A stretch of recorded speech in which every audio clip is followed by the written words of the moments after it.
Yes, ma'am.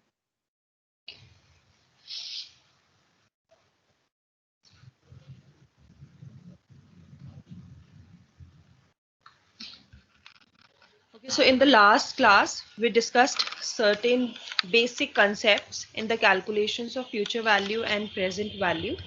We discussed about time value of money, okay, that how the money which is now is worth less than the money which is going to be in the future, right? Then we discussed about compound interest, that is the interest on interest. Then we discussed that in the calculations of your present value and future value, the definitions of interest, rate of return, and discount rate, they all mean the same thing. Okay, so whenever in question, if it is given as interest rate, or if it is given as rate of return, or it is given as discount rate, you will consider that rate as same. Then for the future value, then we discussed about what is future value and present value. So future value is basically a value which is going to be there in the future. Okay, so this is after a certain period of time.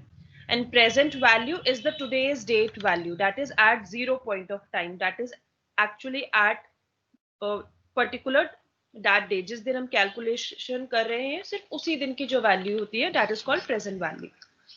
Then we discussed about annuities, right? And there are 5 types of annuities. And we started with ordinary annuity. ठीक है, ये आपके assumptions है, but we'll focus more on the assumptions of different kind of annuities. So for ordinary annuity, these were the three main assumptions: that the amount of payment is same, the interval is same, and all the payments or receipts are being made at the end of each period. So whatever the period may be, all the payments or receipts are at the end. Okay, so these are the 4 basic assumptions of ordinary annuity. Then we discussed about the future value of ordinary annuity, that how we can calculate the future value, right? And in that particular case, we discussed one example in which we are making regular 1000 contribution at the end of each year, and we have to calculate how much the amount that we have invested is worth at the end of the third period, right? This what we have done. So 1000 को जो first year के and पे था उसको हमने compound किया till third year के and पे, देन सेकंड पेमेंट को किया, और थर्ड को हमें करने की जरूरत नहीं थी because it is already taking place at the end of third year. So इसकी ये 1000 करने की हमें जरूरत नहीं थी, and this way we calculated the values, right? So in the last class, we calculated all these values, but I did not discuss this direct formula. After calculating for the individual payments, we directly move to the future tables, right? Future annuity tables थे, directly हम उस पे move कर गए थे. So there is also one direct formula that you can use, that rather for calculating each payment individually and then adding up all, you can directly use this formula. That is C basically is your R, right? इससे पहले हम R use कर रहे थे. This is the recurring payment, this is the annuity payment which we are making after the end of each period. I is your interest rate, N is your number of payments. So if you use this formula directly, then also you get the same figure. Okay, so you can practice this. After today's class, I'll upload this PPT on your Teams. वहां से you can practice. Okay, अभी present value करेंगे तो वहां पे भी I'll show you there is one direct formula. ठीक है, उसके बाद we used future value of interest factor annuity, और उसके भी थ्रू हम लोगों ने अपना मैच किया, so we got the same answer, right? That is 3310. और उसके बाद we did these two problems. ठीक है, so ये हमने last class में किया था. Now in today's class we'll start with present value of ordinary annuity. So in contrast to the future value calculation, a present value calculation tells you how much money would be required now to produce a series of payments in the future. Okay, so it means अब हमें ये calculate करना है कि आज present value हमें कितनी invest करनी चाहिए जिससे हमें recurring same amount of payments future में मिले at regular intervals. Okay, and we'll use the same example that 1000 payment made over a period of 3 years, and here is how a present value calculation would look like. It shows, एक बारी calculate करते हैं ये, sorry ये गलत है, ठीक है, just give me 1 minute.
Okay, so we'll use the same example.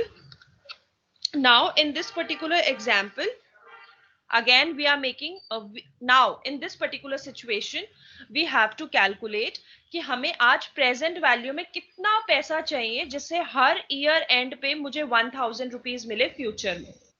ठीक है, अब पूरा कंसेप्ट आपका कॉन्ट्रास्ट हो गया फ्यूचर वैल्यू से. फ्यूचर वैल्यू कैलकुलेशन में हम ये करते थे कि आज हमें रेगुलरली कितना इन्वेस्ट करना चाहिए जिससे हमें फ्यूचर में वो अमाउंट मिल जाए. अब हमें क्या कैलकुलेट करना है प्रेजेंट वैल्यू में कि हमें फ्यूचर में इतना अमाउंट चाहिए तो हमें आज की क्या वैल्यू इन्वेस्ट करनी चाहिए. ठीक है, so in this particular case now zero जो ईयर अभी जो करंट रेट है उस पे I don't require anything, so zero की कोई कैलकुलेशन नहीं है. After the end of first period, so 1000 contribution है. ओके, सो 1000 एक साल बाद है, तो आज की डेट क्या वैल्यू होगी. सो मुझे इसकी वैल्यू वापस जीरो डेट पे लानी है. सो मुझे इसको डिस्काउंट रेट से डिस्काउंट करनी पड़ेगी, ये वैल्यू इसको थोड़ा कम करना पड़ेगा. Similarly after second year and जो भी आपकी 1000 कॉन्ट्रीब्यूशन जो आप जो आपको रिसीव चाहिए फ्यूचर में, सो उसकी आज वैल्यू कितनी होगी. ठीक है, सो आपको इसको 2 years डिस्काउंट करना पड़ेगा. Then for the third year and कि 1000 आपको चाहिए, सो उसकी आज आपको कितना इन्वेस्टमेंट करना पड़ेगा. सो प्रेजेंट वैल्यू में सारी चीजें प्रेजेंट डेट पे कैलकुलेट होती है एट जीरो डेट. सो जो भी आपकी फ्यूचर वैल्यूज होंगी उन सबको आप डिस्काउंट करोगे. ठीक है, सो इसका फॉर्मूला कैसा दिखेगा. The formula will be like this, R 1 + i raise to power -1. जो फर्स्ट पेमेंट है उसको सिर्फ आप एक साल के लिए डिस्काउंट कर रहे हो, इसलिए it will B -1. For the second payment जो 1000 सेकेंड पेमेंट है, इसको आप दो बार डिस्काउंट करना पड़ेगा क्योंकि पहले आप सेकेंड ईयर से फर्स्ट ईयर पे लाओगे, फिर फर्स्ट ईयर से आप इसको जीरो ईयर पे लाओगे, इसलिए इसका -2 आएगा. For the third year, it will be -3 and it will continue, and the present value of the last second payment will be -n + 1, and for the last one it is -n. So जो भी last होगी, जो भी आपका number of period होगा वो same होगा. So whenever you solve any kind of present value or future value problem, always represent your question in the form of a time series, और उस पे देखो किस किस दिन क्या क्या हो रहा है. ठीक है, उसके बाद कैलकुलेट करो, क्योंकि एक बार पिक्टोरियल डिपिक्टेशन हो जाएगी ना प्रॉब्लम की, then it will become very easy. So आपके फ्यूचर वैल्यू में प्लस यूज होता है. If you see the formula for future value, यहाँ पे सब आपका, अगर जैसे आप इसमें देखोगे, सो यहाँ पे फ्यूचर वैल्यू में लेके जाना है तो हर चीज ऐसे होती है -n + 1. जैसे इसमें देखो आपकी पीरियड कितना था, 3 था, सो -3 + 1 इज -2. या माइनस, एक second, n-1, sorry I am wrong, n-1. So for that it will B 3 - 1 2, which is this only कि आपको 2 साल आगे बढ़ाना है. तो आप चाहे फॉर्मूला यूज करो चाहे पिक्टोरियल डिपिक्टेशन से खुद सीखो. ठीक है, जैसे यहाँ पे था तो it was n-2 now, right. So it will B 1 क्योंकि आपको सिर्फ एक साल आगे बढ़ाना है. So similarly for present values also, वहां पे आपका सब माइनस में होगा क्योंकि आप डिस्काउंट कर रहे हो वैल्यूज को. सो यहाँ पे आपका डायरेक्ट -1 -2 -3 चलेगा, और आप ये इससे भी देख सकते हो.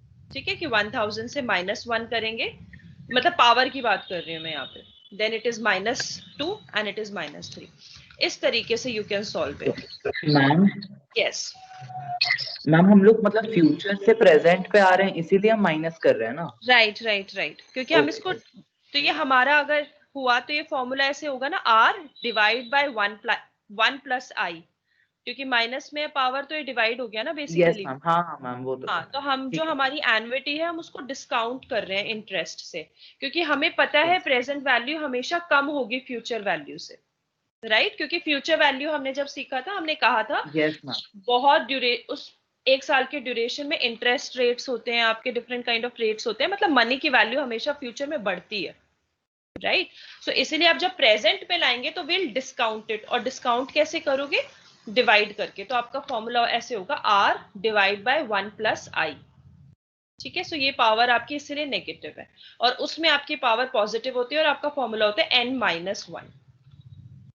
ठीक है, so let's calculate these values. अभी आई नो इट इज मतलब too much for you people, because I am starting from the between. आप जब पूजा मैम के साथ क्लासेस करोगे then you will understand it better, क्योंकि वहां पे एक एक कंसेप्ट क्लियर होगा, छोटा छोटा. तो डेफिनेटली इसीलिए मैं कह रही हूँ कि हम लोग स्लोली स्लोली हर क्वेश्चन सॉल्व करेंगे, जिससे जब तक पूजा मैम का भी कंप्लीट होगा आप लोगों को इस कंसेप्ट की बहुत अच्छी अंडरस्टैंडिंग हो जाएगी. ठीक है, क्योंकि वो भी एनविटी कराएंगे आपको, डिफरेंट टाइप ऑफ एनविटीज, मतलब उनके पास भी थोड़े थोड़े क्वेश्चंस होंगे. सो उस टाइम आपको और बेटर अंडरस्टैंडिंग होगी. ठीक है, so after doing this now will calculate the values. Okay, so this is, ऐसे करते हैं. सो फॉर जीरो तो कुछ करना नहीं है. For 1000, that is for first payment. Now we have to discount it for 1 year. So it will be 1000, 1 plus 10% raised to power -1. Okay, यही हमारा फॉर्मूला था. R ब्रैकेट में 1 plus I raised to power -1. So अब जब हम इसको calculate करेंगे, so it will be 1000, sorry 1000 divide by 1.1. Right, यही होगा. So it is coming out to be 909.09. Okay, so for the next one the formula is 1000 into 1 plus I, that is 10% raised to power -2. Our example is exactly similar. -2. Now, so we first multiply 1.1 multiply with 1.1, it is 1.21. Okay, so we'll divide 1000 with 1.21. So it is giving me 826.446. So हमने जब second को discount किया तो हमारी present value ये आ गई इसकी. For the third one again we'll multiply 1.1 into 1.1 into 1.1. So it is giving me 1.331. Again I'll divide 1000 with this amount. So it is giving me 751.314. And now I'll add them up. So the total present value is 2486.85. इसका मतलब अगर मुझे future में annuity, अगर आप annuity को देखो तो think about from the pension point of view. ठीक है, सोचो कि हमें फ्यूचर में हर साल के एंड में फॉर एग्जाम्पल मुझे 1000 की पेंशन चाहिए. ठीक है, दिस इज माई टारगेट कि जब मैं 60 का हो जाऊंगा तो उसके बाद मुझे हर साल फॉर एग्जाम्पल 1000 रुपीज चाहिए. सो वो मुझे हर साल चाहिए होंगे उस टाइम पे.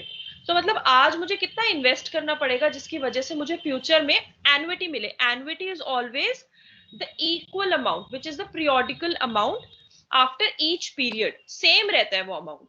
ठीक है, एन्युटी का मतलब यही होता है that your amount is same. तो उस केस से हमेशा सोचना कि अब मुझे इतना इतना इतना रेगुलर चाहिए, तो मुझे आज कितना चाहिए, आज मेरे मुझे कितना इन्वेस्ट करना चाहिए जिससे मुझे वो वैल्यूज मिलेंगे फ्यूचर में. सो आज की डेट में मुझे 2486.85 को अगर मैं इन्वेस्ट करती हूँ तो मुझे 3 साल तक लगातार 1000 रुपीज मिलेंगे. ठीक है, आफ्टर दैट हम एक बारी फॉर्मूला के थ्रू से सीखते हैं इसे, कि डायरेक्ट जो फॉर्मूला है दिस वन. ठीक है, सो आपका फ्यूचर वैल्यू का फॉर्मूला डिफरेंट होता है, this is your present value का formula. So this formula you have to मतलब डू ऑन योर, मतलब यू हैव टू लर्न. ठीक है, इसका derivation I don't think so book में कुछ ऐसा है, दिस इज डायरेक्ट फॉर्मूला कि C is your cash flows per period multiply by 1 minus 1 plus I raised to power minus n divided by I. If you use this formula, you'll get the same amount. Means instead of solving each period's present value, you can directly use this formula in order to calculate the full figure. ठीक है, आप ये directly use कर सकते हो. जो आपका future value का है वो शायद ऐसा है 1 plus I raise to power n minus 1 divide by I. वो ऐसा फॉर्मूला है, ये डिफरेंट फॉर्मूला है, इसमें आपकी पावर इज माइनस n. ठीक है, सो इसको यूज करना है. इसको सॉल्व करते हैं क्वेश्चन को. तो सबसे पहले वो हमारा कह रहा है डिवाइड बाय आई है. आई हमारा है 10%. So 1 minus 1 plus 10% is 1.1 raise to power minus n. n क्या है आपका? Period is 3, so it is minus 3. ठीक है, और नीचे आ गया आपका 10%, दैट इज 0.1. सो आप डायरेक्टली ये भी रेफर कर सकते हो, मेरे साथ भी सॉल्व कर सकते हो. सो 1000 मल्टीप्लाई बाय, पहले मैं डिवाइड कर देती हूँ, मैं नीचे वाली फिगर को कैंसिल कर देती हूँ C और I. सो अगर मैं इसको डिवाइड करूंगी विद 0.1, इट विल बिकम 10,000. ठीक है, सो मेरा ये पॉइंट और ये पॉइंट ये कैलकुलेट हो गया. Let me just cancel also. ठीक है, सो ये we have calculated and the amount that we have is 10,000. ठीक है, just 10K. Then the value is 1 minus 1.1, that is 1 plus 10%. okay, raised to power minus n. so minus n क्या है हमारा? minus 3. ठीक है, so minus 3 means आपकी value क्या है? 1 divided by 1.1, right? so now I'll multiply 1.1 by 3 times, sorry. so it will be 1.331. So the value actual में is 1 minus 1 divided by 1.331. ठीक है, so I'll just divide this. I'll divide 1 by this figure. So it is 0.75131. Now ये value आ गई मेरी 1 divide करके. so now it is 1 minus 0.75131. so I'll just subtract 1. I'll subtract this amount from 1. okay, so this is my amount 0.2486851. then I'll multiply this with 10,000 जो मेरी ये figure थी. ठीक है, so I'll multiply with 10,000. so 2486.85. so this is your present value. so you can use direct formula as well. ठीक है, simple है ये. आपको एन्युटी का अमाउंट दिया होगा, मतलब आपको फ्यूचर रिक्वायरमेंट दी होगी, आपको रेट ऑफ रिटर्न दिया होगा, उसके accordingly you will calculate the present value. So you can use this direct formula as well. Clear है? यहाँ पे एक बार आप वो C समझा दो ना, ये C क्या है यहाँ पे? बेटा C आपकी एन्युटी है, कैश फ्लो जो हर साल आपको चाहिए होगा. जो एन्युटी अमाउंट होता है ना, वो हाँ C है. हाँ. पहले अच्छा. R मैंने यूज किया हुआ है, यहाँ पे वो C है. So this is cash flow पर पीरियड, मतलब आपको हर साल कितना कैश चाहिए. कैश फ्लोज होते हैं ना, कैश इनफ्लो होते हैं, यस मैम. कैश आउटफ्लो होते हैं. सो ये वही है. अच्छा, सो दिस इज तो आर. मैम मतलब हमने लास्ट फॉर्मूला में जो R डाला था वो ये C यहाँ पे उसका है. हाँ हाँ हाँ अच्छा, हाँ, ठीक राइट. है, ठीक. ठीक है, मैं ये अपडेट कर दूंगी पीपीटी में, so you will not get confuse. This is R only. ये फॉर्मूला मैंने डायरेक्ट कॉपी पेस्ट किया है ना, इस वजह से उसमें C लिखा हुआ था. ये मैंने खुद से नहीं बनाया है, या तो मैं खुद से बना दूंगी फॉर्मूला, या फिर मैं इसको लिख दूंगी पीपीटी में that this C is R only. ठीक है, क्लियर है सबको ये formula? Any problem to anyone?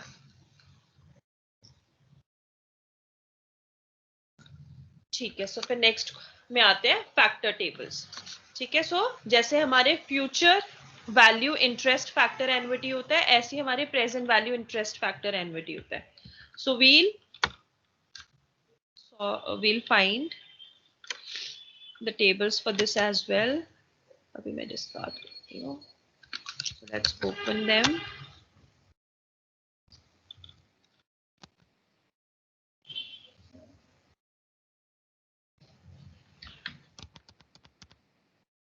Sheet दिख रही है सबको? Tables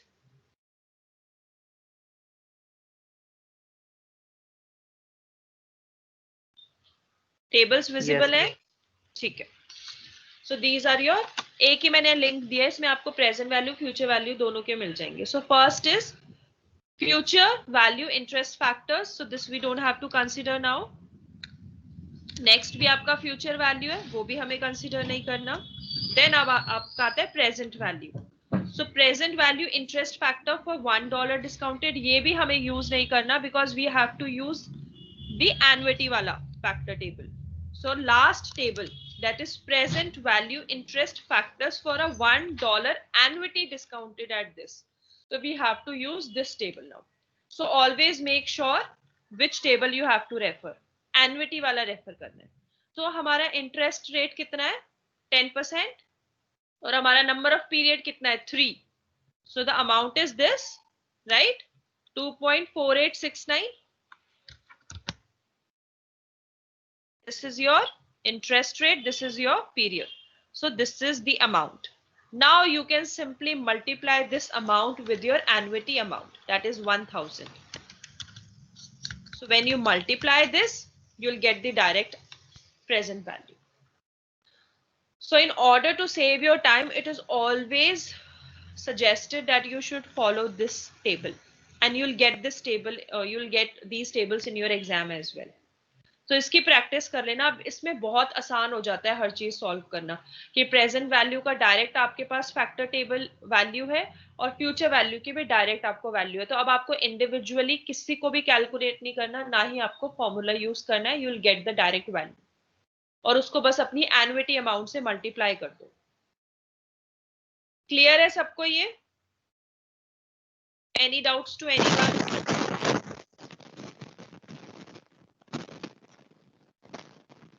no doubts? मैम एक बार ये वैल्यू निकालना एक बार फिर से बता दो, वो टेबल में से है। ये जो टेबल है ना, ये वाला, यस मैम। ठीक है। आपको ना एक बारी अच्छे से देख लो इनको। आपको बेसिकली हमेशा जब भी ये वैल्यूज वाला होता है, इसमें आपको 4 टेबल मिलते हैं। 2 मिलते हैं फ्यूचर वैल्यू के, और 2 होते हैं प्रेजेंट वैल्यू के। ठीक है। सो सबसे पहले तो जब क्वेश्चन पढ़ोगे तो ये अंडरस्टैंड करना है कि कैलकुलेट क्या करना है, फ्यूचर वैल्यू कैलकुलेट यस करनी है या प्रेजेंट वैल्यू। उसके बाद आपको टेबल्स देखने पड़ेंगे। सो टेबल्स में क्या होते हैं, आपके हर वैल्यू में 2 टेबल होते हैं। एक टेबल होता है जैसे ये future value interest factors for $1 compounded at K% for n periods. So sometimes what happens, जैसे अब आपका, मैं लोन का बताऊं आपको, ठीक है। तो लोन में एक प्रिंसिपल अमाउंट होता है, एक होता है इंटरेस्ट, राइट? अगर आपने 1 लाख का लोन लिया है 10%, इट मीन्स आपको 10,000 इंटरेस्ट देना पड़ेगा हर साल। अब 10% इंटरेस्ट जो आपको देना है, अभी आई एम नॉट सेइंग कि आप कुछ रीपे कर रहे हो, ठीक है। अभी for example you are not repaying anything, ठीक है। So now this interest amount of 10,000, it is going to be same every year because your principal is same, that is 1 lakh. Getting my point? अगर loan ना छोड़ yes के ma'am. Debenture का example ले लूं, क्योंकि डिबेंचर्स रिपे नहीं करते हम बिफोर दैट, अगर उसकी कोई फिक्स टेन्योर होता है, हम खाली इंटरेस्ट पेमेंट करते हैं। जब भी कोई चीज रेगुलर इंटरवल्स पे सेम अमाउंट की हो जाती है, वो बन जाती है आपकी एन्युटी, ठीक है। बिकॉज वो सेम है हर साल। आप अब इस एग्जाम्पल में हर साल 10,000 का इंटरेस्ट मिलेगा ही मिलेगा, या देना ही पड़ेगा। अगर लोन है तो देना पड़ेगा, डिबेंचर है तो मिलेगा, तो हर साल सेम रहेगा, वो बन जाती है एन्युटी।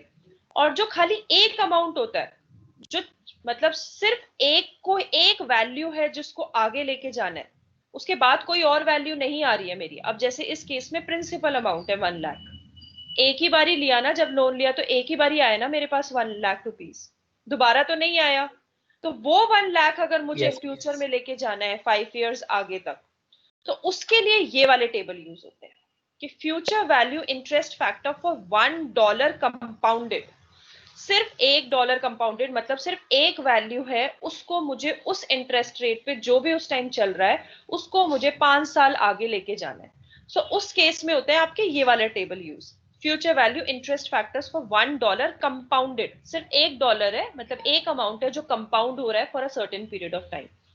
जो आपका दूसरा टेबल होता है, वो होता है आपका एन्युटीज के ऊपर, ठीक है। दिस वन, सॉरी, हाँ दिस वन, ठीक है, सो ये जो आपका टेबल होता है, दिस इज टॉकिंग अबाउट एनुइटीज। इसका मतलब जिस अमाउंट को, जिस भी चीज को आप मल्टीप्लाई कर रहे हो वो सेम होना चाहिए अब हर पीरियड। जैसे हमारे एग्जाम्पल में इंटरेस्ट था 10,000, ठीक है, अब ये सेम है, ठीक है, अब ये सेम हर साल मुझे मिल रहा है। सो डेफिनेटली अगर मैं उसको 5 साल आगे लेके जाऊंगी तो जो फर्स्ट पीरियड का होगा, जो 10,000 होगा, वो 5 साल तक उस पर interest on interest on interest लगता रहेगा। जो सेकेंड पीरियड में मिलेगा उसे 4 साल इंटरेस्ट ऑन इंटरेस्ट लगता रहेगा। तो इस तरीके से ये होती है एनुइटीज कैलकुलेशन, जिसमें आपका जो इंटरेस्ट लगता है, जिस अमाउंट पे लगता है, वो हर पीरियड में you will get the same, मतलब वो सेम अमाउंट आपको मिल रहा है। सो उसके लिए you have to use this table. Similarly about present values also, अगर आपको पहले से ही पता है कि आपको फ्यूचर में, फॉर एग्जाम्पल आपने डिबेंचर्स में इन्वेस्ट किया है, आज मैंने इन्वेस्ट कर दिया डिबेंचर्स में, और मुझे 5 years बाद फॉर एग्जाम्पल 10 लाख रुपीज मिलेंगे प्रिंसिपल अमाउंट। अभी I am not talking about the interest rates, I am saying कि मुझे पता है after 5 years I will get 5 lakhs rupees because I have invested in debentures today. So मुझे principal जब वो redeem होंगे तो मुझे 5 लाख रुपए मिलेंगे। So this is I am talking about just one amount, ठीक है, जो मेरे को रिडेम्पशन पे मिलेगा, रिडेम्पशन वैल्यू जो होगी डिबेंचर्स की, उसको मुझे आज उसकी वैल्यू निकालनी है। सो सिर्फ एक अमाउंट था, इसलिए आई विल यूज दिस टेबल, क्योंकि उसको मैं 5 साल डिस्काउंट करते करते करते आज अपनी करंट डेट पे वैल्यू लेकर आऊंगी, ठीक है। So this is only about one amount. For the next one it is talking about annuities, ठीक है। सो मेरा अगर एग्जाम्पल में अब उन डिबेंचर्स पे अगर मुझे 10% इंटरेस्ट मिल रहा है 5 लाख पे, सो मुझे 50,000 इंटरेस्ट मिल रहा है हर साल, 5 साल तक मिल रहा है। सो अब वो मेरी एनुइटी है, क्योंकि हर साल मुझे वो 50,000 50,000 50,000 मिल रहा है। सो उसके लिए अब now it is annuity, so I will use this table, annuity factor table use करूंगी मैं। सो बुक के पीछे भी you can check, for every value you will get 2 tables. एक तो होता है सिर्फ एक अमाउंट को अगर डिस्काउंट या कंपाउंड करना है, या फिर एनुइटी को डिस्काउंट या कंपाउंड करना है। डिस्काउंट हमेशा प्रेजेंट वैल्यू के कॉन्टेक्स्ट में यूज होता है क्योंकि हम वैल्यू को कम कर रहे हैं। फ्यूचर वैल्यू के केस में हमेशा कंपाउंड वर्ड आता है क्योंकि हम उसको कंपाउंड, उस पर इंटरेस्ट और लगा के फ्यूचर वैल्यू निकाल रहे हैं। So now this table, if you see in every table, the first row is about the interest and the first column is about the number of periods, ठीक है। सो हमारे एग्जाम्पल में हमें पता है कि इंटरेस्ट जो है वो 10% है और नंबर ऑफ पीरियड्स 3 है। सो 3 की रो और 10 के कॉलम में जो आपकी इंटरसेक्शन वैल्यू आएगी वो आपकी वैल्यू है। So in this particular case this is 2.4869। आपने अब वैल्यू निकाली। When you get the value, then you will simply multiply this with your annuity amount. और अगर एक अमाउंट होता तो उस अमाउंट से मल्टीप्लाई कर देते, ठीक है। So this is how you have to use the table, and it is very important that you all should practice that these tables, क्योंकि बहुत ही इंपॉर्टेंट है और ये आज नहीं, आपको बहुत टाइम तक आपको हेल्प करेंगे कैलकुलेशंस में, ठीक है। इसके बाद भी शायद in 6th semester you will get fundamentals of investment as a subject, एक डीएससी चॉइस होता है, उसमें भी you have to solve all your questions with the help of these tables only. So it's very important. Clear है सबको? Should we practice one question? तो मैंने जो अभी क्वेश्चन ढूंढा है उसमें आपका एक लॉग वाली कैलकुलेशन और आएगी। सो आज इस क्वेश्चन को सॉल्व करते हैं, फिर नेक्स्ट क्लास में हम जितने बचे और क्वेश्चंस होंगे सारे कर लेंगे। सो मुझे काफी इंटरेस्टिंग लगा, सो आई थॉट कि एक बार करते हैं इसको solve. And also take a note of this that interest rate is equals to 1 divide by present value minus 1 divide by future value. इसका डेरिवेशन आपकी बुक में है, but it is very simple. When you substitute the formula for present value and future value, the value you will get it's equal to I only. इसका जब करोगे ना, जब इसको आप सॉल्व करोगे, सो प्रेजेंट वैल्यू का फॉर्मूला आपको पता है, ठीक है। इट इज, फॉर्मूला याद है ना प्रेजेंट वैल्यू का क्या होता है? It is C multiply by 1 minus 1 plus I raise to power minus n divide by i. Similarly future value का भी यू हैव द फॉर्मूला, उसको बस करके आप जब कैलकुलेट करोगे ना आई आएगा। सो अभी मैं कोई डेरिवेशन नहीं करा रही, you can do that from book, क्योंकि आपके कुछ भी ऐसे फॉर्मूला प्रूफ करने के नहीं आते आपके एग्जाम्स में। सो बस ये फॉर्मूला भी याद करना कि interest rate is always equals to 1 divide by present value minus 1 divide by future value. जब आप इसकी कैलकुलेशन करोगे आपको हमेशा इंटरेस्ट रेट मिलेगा। ठीक है, so let's do this first, let's understand this question. If the present value and the amount of an ordinary annuity of rupees 1 per annum for n years are rupees 8.1109 and rupees 12.0061 respectively. Find the rate of interest and the value of n without consulting the compound interest tables. So in this particular question, you have been given the present value and the amount of an ordinary annuity. So जो amount है ना, this amount is basically your future value. Sometimes amount, sometimes sum can also be used in place of future value. ठीक है, so इसको लिख लेना कि amount बहुत जगह as a sum भी यूज होता है या फिर फ्यूचर वैल्यू, उन तीनों का मतलब सेम है, amount, sum and future value. Present value हमेशा प्रेजेंट वैल्यू ही गिवन होगी। सो आपको प्रेजेंट वैल्यू गिवन है, आपको फ्यूचर वैल्यू गिवन है, and you have to calculate the interest rates and the number of periods. Okay, so interest rate आप आराम से कैलकुलेट कर सकते हो, जल्दी मुझे कैलकुलेट करके बताओ। Simply put the values here in this particular formula. 1 divided by 8.1109 minus 1 divided by 12.0061.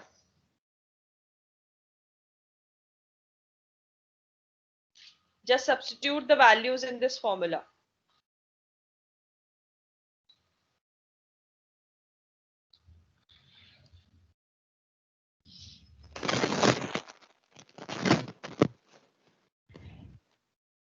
Zero point zero zero four. 0.04. Yes, ma'am. Except Narayan, the other people can also solve and tell me that whether they are getting 0.04 only. Yes. 0.04. So 0.04 Yes, means 4%. So 4% का rate of interest आ गया हमारे पास। Now we have to calculate the n, that is number of period. So let me use my Ma'am, Excel so sheet. basically we have taken only like 2 decimal places, तो उसके आगे हम गए नहीं। 0.04, उसके आगे भी वैल्यूज आ रही हैं? हाँ हाँ मैम। ठीक है, वैसे आप 4% ले सकते हो या 4% ही ले लो फिर, नहीं तो कैलकुलेशंस और डिफिकल्ट होती यस है। मैम, बिकॉज वो 4 पॉइंट फिर समथिंग 6 और 7 समथिंग ऐसा कुछ आ रहा है नहीं, अजीब सा। हमेशा ना इसमें भी और आपके और भी मतलब इंटीग्रेशन डिफरेंशिएशन इसमें तो एग्जैक्ट आ जाता है, बट इस वाले पर्टिकुलर चैप्टर में आप लोगों के डेसिमल में ही आते हैं। So 2 up to 2 decimal points you can take, और जैसे इंटरेस्ट रेट है इसमें आप पूरा करके अप्रोक्सीमेट लिख देना, ठीक है, आंसर्स में। ओके मैम, ठीक है मैम। ठीक है, सो इन दिस, एक सेकेंड, इसको मैं एक ही पॉइंट पे करता हूँ। Okay, so let's, first of all, we have been given the present value as 8.1109, future value is 12.0061. Okay, and we have found out that our interest rate is 4%. Now we have to calculate our n. Okay, so let's use this future value formula. So future value formula कौन सा है आपका? Present value भी कर सकते हो, future value भी कर सकते हो, इट्स योर चॉइस। ठीक है, so this is the formula for future value. So formula is C multiply by 1 minus 1 plus 10%, sorry 4%, right? yes ma'am, Raised to power n is, हमें पता नहीं है, जो हमें कैलकुलेट करना है, -1 divide bye I is your 4%. ठीक है, C भी हमें नहीं, C कितना है हमारा, इसमें C लिखा है 1 है ना, C हमारा, C is 1. ठीक है, 1 plus I is interest rate raised to power n minus 1 divide bye 4%. और हमें हमारी फ्यूचर वैल्यू भी पता है, फ्यूचर वैल्यू क्या है, इट इज 12.0061. ठीक है, सो हमने पूरा ये फॉर्मूला यूज किया and we have substituted all the values that is given. ठीक है, हमारी फ्यूचर वैल्यू इतनी थी, हमारी एन्युटी 1 है, इंटरेस्ट रेट हमने अभी कैलकुलेट किया using the formula 1 by present value minus 1 by future value. अब now we have to calculate n. ठीक है, सो n के लिए क्या करेंगे, सबसे पहले दिस इज इन डिविजन, सो हम अपने जो फ्यूचर वैल्यू है उसको हम मल्टीप्लाई कर देंगे विथ 4%. ओके, क्योंकि ये डिवाइड में है ना, सो इसको हम डायरेक्टली मल्टीप्लाई कर देंगे. सो ये हो जाएगा आपका 12.0061 मल्टीप्लाई विथ 4%, और यू कैन ऑल्सो राइट 0.04. ठीक है, सो ये मेरी वैल्यू आ गई.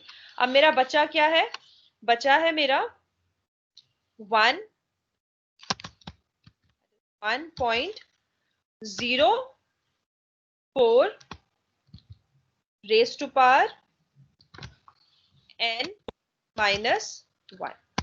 राइट, इतना बचा है ना, क्योंकि 4% को तो मैं वहां ले गई.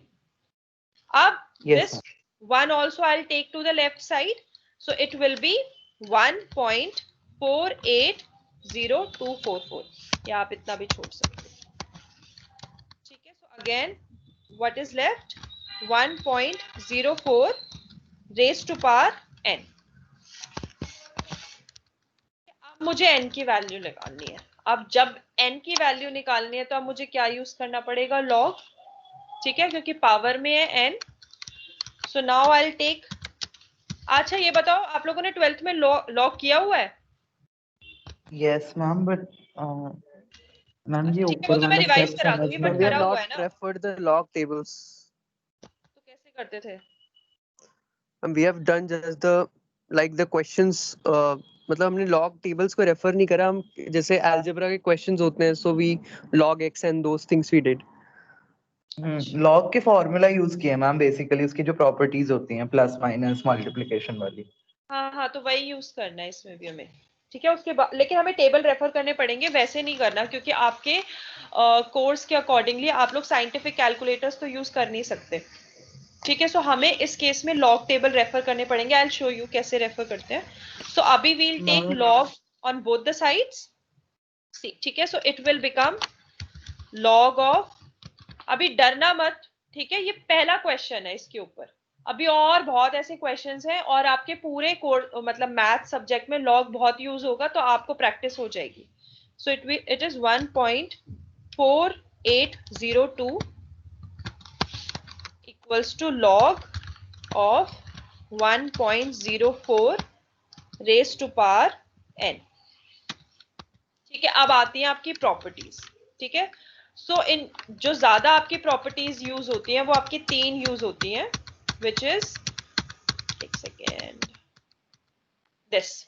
एक तो होती है आपकी प्रोडक्ट रूल, एक क्वेश्चन रूल, और एक पावर रूल. ठीक है, सो प्रोडक्ट रूल में होता है, किया हुआ. so log xy is log x plus log y, then log x divided by y is log x minus log y, and for the power rule it is log x raised to power y will be y dot log multiplication of log x. so अभी हम ये वाला use कर रहे हैं. ठीक है, logarithm power rule. So power rule में अब मेरी वैल्यू क्या है, log 1.4 raised to power n. so what it will become, n log 1.4. log Yes. 1.4. 1.04.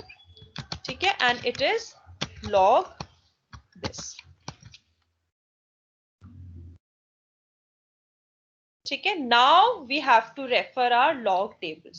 ठीक है, इतना हमने कर लिया. अब log tables, just one thing. Ma'am ये जो आपने यहाँ पे थर्ड वाला जो स्टेप किया है 1.4802 into like ये raised to the power n, ये मैम कैसे किया आपने? बेटा यहाँ पे ना ये था आपका -1 लगा हुआ था ना, तो -1 में यहाँ लेके चली गई, तो इट बिकम्स 1 प्लस 0.48. लेकिन ये तो कंप्लीटली पावर में था ना, n-1. नहीं बेटा, नहीं. ये पावर में नहीं है आपका, ये अलग है। अच्छा When you पावर see में the नहीं, अलग है। नहीं, अच्छा अलग था आपका, दिखा देती हूँ मैं आपको अच्छा, फॉर्मूला। तो फिर वहां पे थोड़ा कंफ्यूजन। ये है ना, एक सेकेंड, ये देखो ये अलग है, -1 नीचे है, अच्छा पावर में अच्छा, खाली n है। हाँ अच्छा ठीक है, हाँ मैम ठीक है ठीक है, समझ गया। देन अभी लॉग टेबल्स ओपन करते हैं।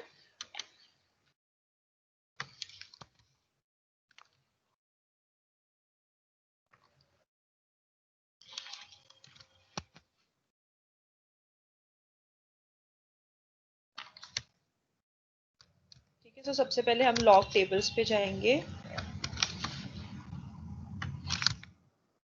इसमें आपको रूल्स भी मिल जाएंगे, वैसे भी आपके मोस्टली 3 रूल ही यूज होते हैं। ठीक है, so these are your tables. Now you will see आपके जो लॉग टेबल्स हैं वो सारे एज अ बेस ऑफ 10 होते हैं। ठीक है, सो अगर हमारे क्वेश्चन में कोई भी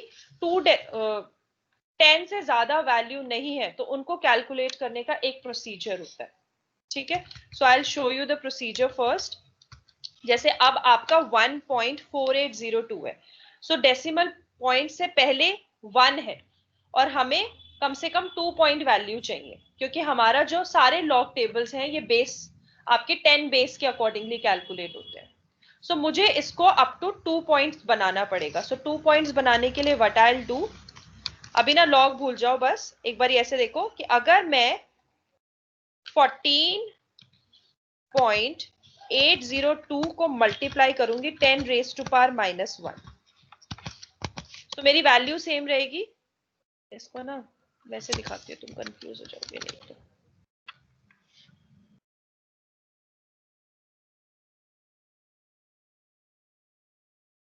अगर मैं इस वैल्यू को ऐसे लिख दूं तो it means the same thing, that is 14.802 divide by 10, right? दिखा भी देती हूँ तुम्हें। Yes ma'am. सेम है, एक बार ना सारे स्टेप्स फॉलो करते रहना। ठीक है, divide by 10 it means the same. So मैंने अब क्या किया, इसको इसमें कन्वर्ट कर लिया, जिससे मेरी अब डेसिमल पॉइंट से पहले वैल्यू 2 डिजिट आ जाए, क्योंकि लॉग के टेबल्स हमेशा 2 डिजिट से ही शुरू होते हैं। ठीक है, बेस 10 अज्यूम किया जाता है जो भी हम लॉग की वैल्यू निकालते हैं, अगर नहीं गिवन तो भी हम अज्यूम करेंगे कि बेस 10 है। सो इस केस में नहीं थी वैल्यू, सिर्फ डेसिमल प्लेस से एक पॉइंट थी, इसलिए मुझे मल्टीप्लाई करना पड़ा। Similarly in this case also I will write the equation like this, 10.4 multiply with 10 raise to power -1। ठीक है, जिससे मेरी वैल्यूज अब दोनों 2 पॉइंट्स तक आ गई।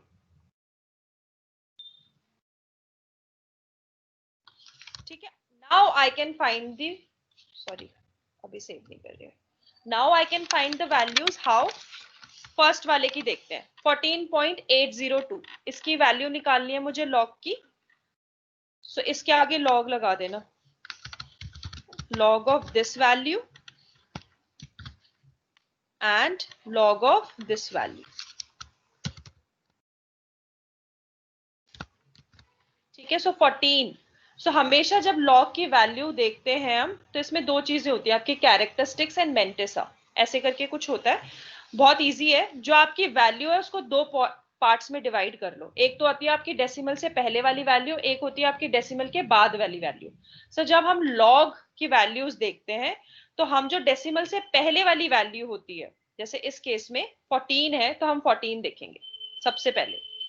ठीक है, सो इस वाला जो ये फर्स्ट कॉलम है इसमें हमेशा हम डेसिमल से पहले वाली वैल्यू देखते हैं।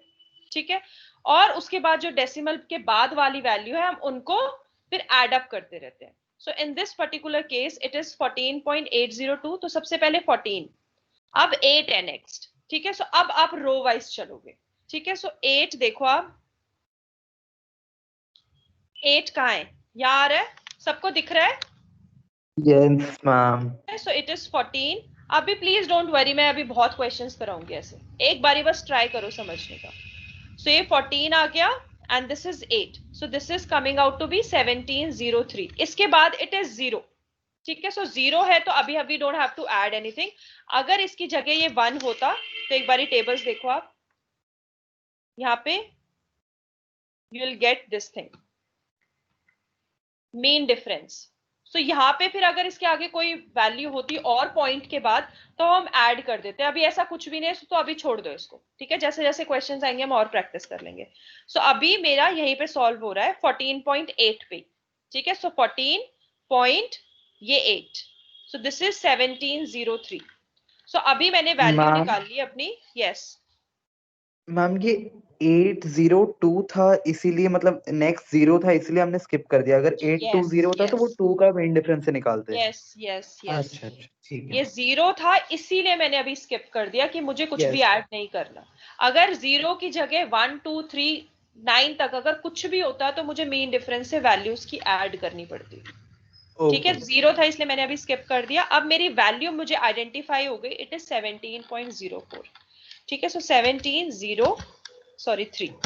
बट लॉग में हमेशा जो डेसिमल पॉइंट से पहले की डिजिट्स होती हैं उसको हमें 1 माइनस करके इस वैल्यू के आगे लिखना होता है। This is the whole step. अब इसमें 14 है, मतलब 2 डिजिट्स है, सो 2 माइनस 1 1। तो इस तरीके से आपको लॉग की वैल्यू निकालनी पड़ती है। सबसे पहले आप लॉग की अंदर की वैल्यू निकालोगे, जो भी वैल्यू आएगी वो एक्चुअली आपके डेसिमल्स के बाद आएगी, क्योंकि जो डेसिमल से पहले वाली वैल्यू होगी वो होगी number of digits before the decimal place minus 1। So in this case 2 digits थी, इसलिए 2 minus 1 is 1। So this is your log value. ठीक है, अभी इसको करेंगे फिर और क्लियर हो जाएगा। इतनी वैल्यू हो गई, बट ये मेरी खाली इसकी वैल्यू है। अब मैं इसको डिवाइड कर दूंगी किससे, 10 से, क्योंकि 10 रेज टू पावर माइनस 1 रखा था ना मल्टीप्लाई। अब मैं इसको डिवाइड कर दूंगी, सो this is my actual value, that is 11703। Clear है सबको? बट मैम ये जो यस 10 माइनस 1 था, ये तो लॉग के अंदर ही किया था ना हमने। बट इसका बेटा ऐसे ही निकालना होता है कि पहले हमारे जो पहले होती है जो ये वैल्यू निकलेगी, जो भी वैल्यू निकलती है उसको बस आप डिवाइड बाय 10 कर देते हो। ये निकालने का तरीका यही है कि आप इसको पहले रेस्ट जो बेस 10 के फॉर्म में निकाल लो, फिर आपके लॉग टेबल्स यूज हो जाएंगे। जो भी आपकी वैल्यू होगी उसको फिर आप डिवाइड बाय 10 कर दो, you will get the value.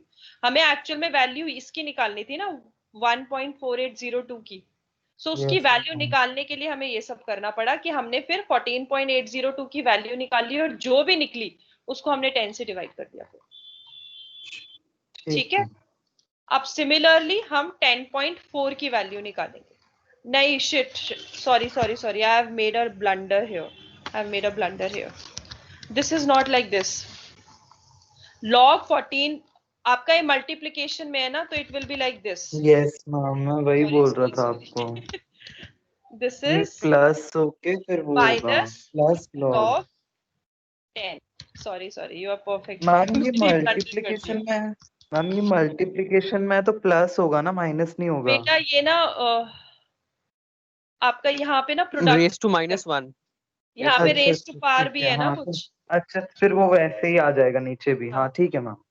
ठीक है, सबको क्लियर है ये कैसे किया है मैंने? क्योंकि ये 10 रेस टू पार भी -1 है ना, तो -1 आगे आ गया, log 10 हो गया। Similarly this will be this, log 10.4 minus log 10। Clear है सबको? सॉरी मेरे से ही गलती हो गई। देन वैल्यू इज 1.1703 जो हमने निकाली थी, यस राइट? इसकी मैम। वैल्यू माइनस log 10 की वैल्यू इज 1। log 10 की 1 वैल्यू हमेशा 0 होती है, लेकिन डिजिट्स आपकी डेसिमल से पहले 2 है, तो 2 minus 1 1। So log 10 is always 1। Similarly for log 10.4, सो सबसे पहले हम 10.4 की वैल्यू निकालेंगे। सो this is 10 and 4 is this, right?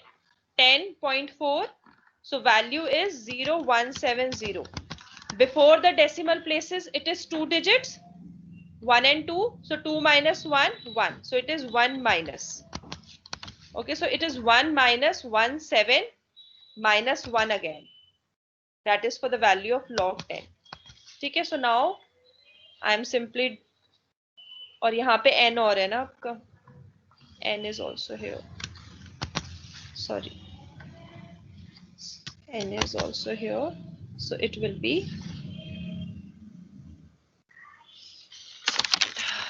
मैं कंफ्यूज हो गई, बहुत ज्यादा ही बड़ा क्वेश्चन बन गया है तो। अब n किया हमने, फिर हमने n पूरा किया, तो ये पूरे से ही वैल्यू होगी ना n की। सो इट विल बी n 1.17 है ना, या 17 माइनस 1, यही होगा ना इसका। यस मैम, यही होगा। It will be equals to लगा रही हो जिससे अपने आप कैलकुलेट हो जाएगी ये। सो n will be 0.1703 divide by divided by 0.17. 0.17। Yes ma'am, यही आ रहा है। तो ये तो नहीं आनी चाहिए। n 1 ईयर थोड़ी आएगा तुम्हारा, क्या गड़बड़ हुई है इसमें।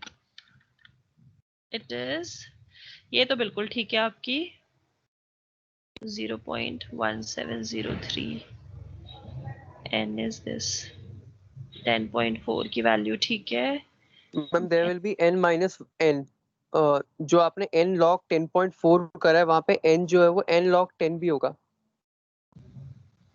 नहीं, वो तो मैंने फिर नीचे वाले स्टेप पे कर दिया ना, मैंने n कॉमन लेकर इसकी वैल्यू -1 कर दिया ना, ये तो मैंने कर दिया। Yes, हाँ, ma'am. वो तो कॉमन आ जाएगा मैम। हाँ, एक मिनट रुकना, मैं बुक मैम लेकर आती हूँ, मेरे पास बुक नहीं है यस इस टाइम। यस। एक बार आई जस्ट चेक कहाँ पे एरर हुआ है हमसे।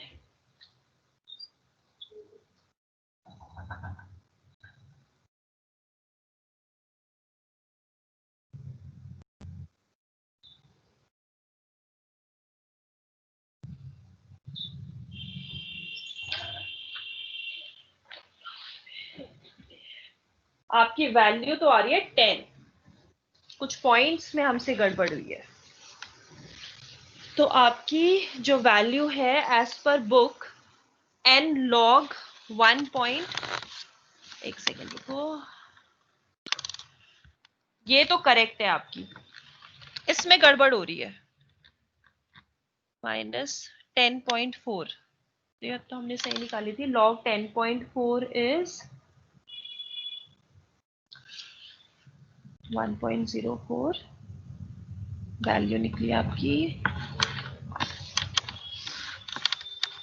04 raised to power n, so it is, so this is fine, ठीक है। so it is 1.04 0.0170।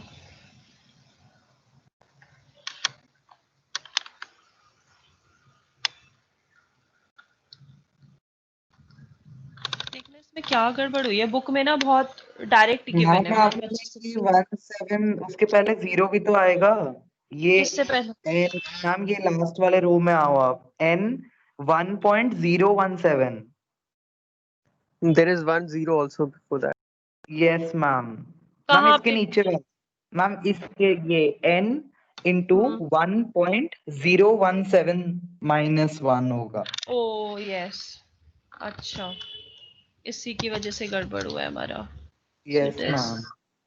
it is 0.017, हाँ, सो इट्स 10, ठीक है। एन आपका 10 इयर्स आ गया। ये ना आपकी बुक का पहला क्वेश्चन है आफ्टर प्रूफ, और यही सबसे मैम अच्छा बस लगा था मुझे। सो नेक्स्ट क्लास में ना हम लोग और क्वेश्चंस करेंगे। सो मोस्टली आपके ना लॉग वाला तो आई थिंक यही था इसमें, आपकी बुक में, जेके ठुकराल सर की बुक में तो एक ही था लॉग का। मैं दूसरी बुक से भी देख लूंगी। So we'll practice as much as possible because this log thing should be clear to everyone, क्योंकि यूजुअली बच्चे डरते हैं। इट इज नॉट डिफिकल्ट, बस थोड़े स्टेप्स हैं that we need to follow, ठीक है। So that yes we'll ma'am. Do in the next class, ठीक है। इसका ना सॉल्यूशन मैं कर देती हूँ, आप लोगों को हेल्प रहेगी फिर, क्योंकि बुक में ना डायरेक्ट वैल्यूज है, उन्होंने स्टेप्स नहीं करे हैं कि कैसे हमने इसको एक्चुअल में कैलकुलेट किया है।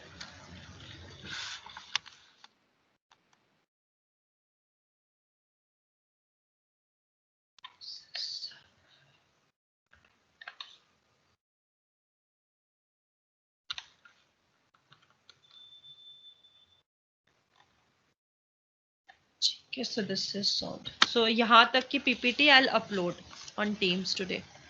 So practice कर लेना थोड़े questions के, बाकी मैं भी क्लास में कराऊंगी. जेके ठुकराल सर और जो दूसरी गुरमीत सर की बुक है उन दोनों से ही I'll do. थोड़े बहुत बस क्वेश्चंस कर लेना, और जो मैं प्रैक्टिस के दूं, इनफैक्ट प्रैक्टिस वाले ही करना जो मैं दूंगी, क्योंकि उसके अलावा जितने भी होंगे that will cover in class only.